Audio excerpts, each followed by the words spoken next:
Hi, I'm Captain Mike.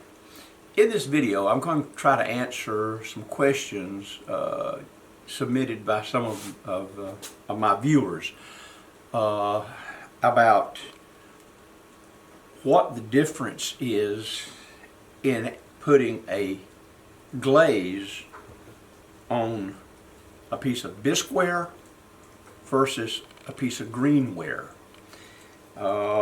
I'm sure I've made a video on this somewhere in the very ancient past, but we're going to do it again, and we're going to throw in a little bonus. I'm going to do one set of these cups in the kiln, the regular kiln, and I'm going to fire them at cone 06, and I'm going to do a set in my microwave kiln, and I'm going to fire them for the same amount of time. I'll try to keep it just as the same as I can, because I can't fire these together in the kiln. I have to fire them separate, whereas these will be fired at the same time. My microwave kiln, the microwave kiln that I'm going to use, has been modified just a little bit so that the cups won't touch any part of the inside of the kiln. I cut off this part on this particular kiln. Here's what I'm talking about. See, I cut that off. This was my very first microwave kiln, and it's been through a lot. It was really beat up, so it was no loss to do that. So that's what we're going to do with this glaze. And we're going to use this Granny Smith, some Amoco, Amoco, I guess that's how you pronounce it, Granny Smith, because this green fires real well. It's a nice solid light green, and I think it'll be a good test vehicle for this. We'll put it on all of these. So I'm going to do that all off camera.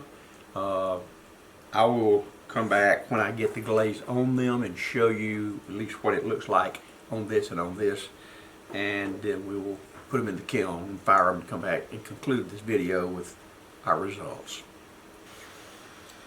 I have put 3 coats of this glaze on all 4 cups, and as you can tell, it's about there's no difference really, whether it's Bisque or whether it's a greenware.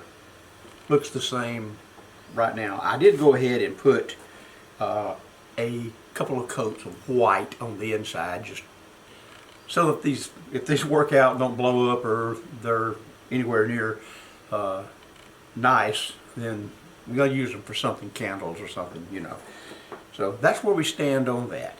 I will go ahead now and put these in the kiln, the regular kiln, and the microwave kiln, and then it'll be a little later on the regular kiln because it'll have to run full cycle. But then we'll see what we've got, and we'll make our assessments from that. While the other 2 pieces of pottery are cooking in the regular kiln, I thought I'd show you the results of the pottery that came out of the microwave kiln. Now, this was the first piece. This was a Bisque piece, and you saw me glaze, or I showed you how I was going to glaze it, and I fired this in a microwave kiln for a total of about 19 minutes, and I did that in 3-minute intervals. In other words, I punched in 3 minutes into the microwave and checked it at the end of 3 minutes, put 3 more minutes, and at the end of that 19 minutes, the temperature, as shown on my handy dandy handheld thermometer, if you will call it that, was about 1832 degrees Fahrenheit. A little higher than you would normally have for a cone 6. Cone 6 is somewhere around 1798. It depends on, I guess, whose website you look at, but plenty hot enough to cook the glaze on this piece right here. Now I don't know how accurate this is. It may not have really gone to over 1800 degrees. But this is handy, and this is what I have, and this is what I use. And I use this by, at the end of each 3-minute intervals, I crack this and I shine it inside, and it has a, oh, let's see if you can see it. Can you see the little red dots? Yeah. Those little red dots are the lasers, and they do it pretty quick. That says that's 96.9. That's what my body temperature was on my hand. So it's probably pretty correct. So that's the bisque piece. It did great in the microwave kiln. Now, let's get to the piece that was just greenware. I stuck it in this cold microwave kiln, and I dialed in 3 minutes, the first 3 minutes, and somewhere in that 3 minutes something happened. So I wouldn't suggest that you try to cook it as greenware with glaze on it in the microwave kiln, in a microwave oven.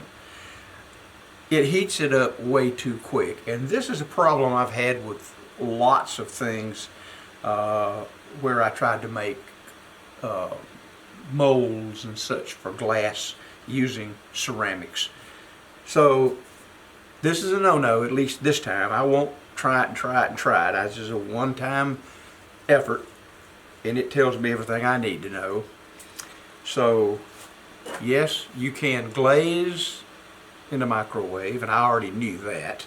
You can even do raku in the microwave kiln, but you can't do greenware that has been glazed. Try to skip a step.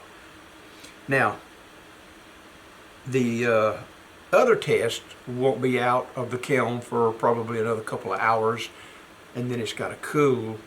But we'll see how that does. That heats up a lot slower. Not as slow as one of my kilns that has a computerized controller on it. This little kiln that I use for test has a one of the little kiln setters, and it heats up a little faster, but I hadn't heard it blow up yet, so maybe it won't. We'll get back to you with that little experiment just as soon as it's done. I managed to get these out of the kiln today. They're still just a little bit warm, in fact, but this is the results of the experiment where we put glaze on a pot that had, or a cup, whatever, that was bisque, and one that was greenware, hadn't been fired. Now, to be quite honest with you, I forget which one of these was which. I didn't mark them, so I don't know. So, the results are, I can't tell which one was which. So, in a normal environment where one uses a regular kiln, yes, you can go ahead and put glaze on some greenware if you want to, and it will work. If I had to guess, I would say this one right here is the, if we can get her in the picture here, it's probably the greenware.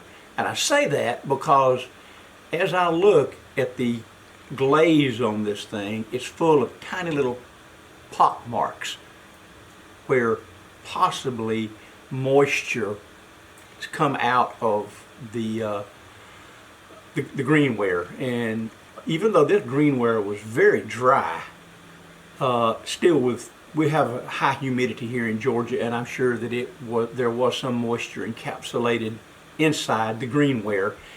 And just the fact that when you put the glaze on it, which was wet, it soaked some of the moisture up from the glaze, and consequently, as it fired, it bubbled up. Now that's my take on it, because this one here is perfectly smooth, like you would expect from a piece of Bisqueware that had been glazed.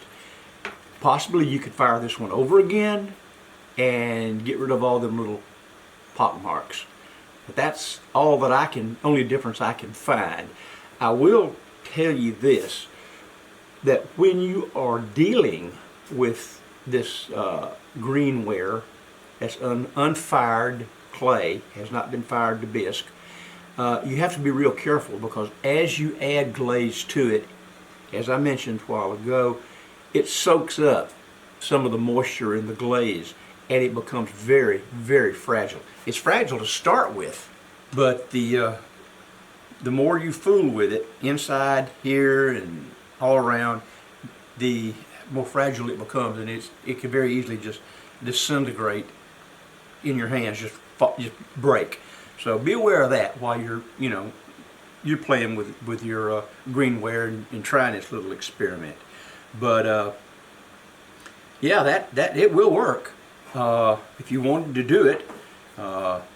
Those are the ones in the kiln. This is the one that came in the out of the microwave kiln, and so they all look just exactly alike, to tell you the truth, except the greenware blowed up in the kiln, and you don't want to do that.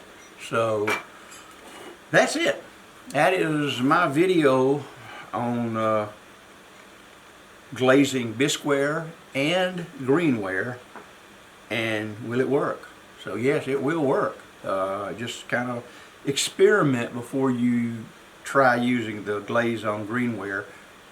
Anything that you like throw it on the wheel, or anything you have time in, or something that's hard to duplicate. Go ahead and experiment a little bit on some bowls like this, little cups or something. Know what you're getting into. That's it. I'm Captain Mike. That's this experiment. I hope that it's useful and that you learned something. And I'll see y'all next time. Thank y'all for watching.